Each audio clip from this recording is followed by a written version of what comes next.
Si Necothione is para po siya sa mga first time user ng glutathione. Yung mga tipong gustong sumubok ng gluta pero natatakot uminom. I recommend na Necothione po yung subukan ninyo. Sobrang effective ni Necothione, pampa-whitening and pampa-blooming po talaga siya. Meron po tayong promo ngayon. Buy one Neco bottle and get one free Neco pouch! Naghahanap ka ng sign, mag-check out ka ba ng Neco or hindi? Ito na yung sign. Kasi minsan lang to mangyari. Basta every purchase nyo ng one Neco bottle, may freebie ka na agad na pouch. Nakakaputi po ba yan, Miss Kat? Yes, ma'am. Dahil meron po tayong ingredients na L-glutathione, free-form po iyon.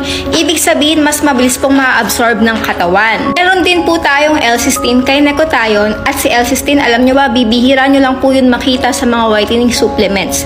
Kung meron man, pricey. Bukod sa gluta, one of the most effective ingredient pagdating sa whitening ay L-cysteine. Kasi si L-cysteine na po mismo ang magbo-boost ng glutathione levels mo sa katawan naturally. Bukod sa whitening, meron din tayong collagen. Si collagen, alam na alam nyo na yan, anti-aging. And isa pa niyang claims ay moisture boost effect. Meron po kasi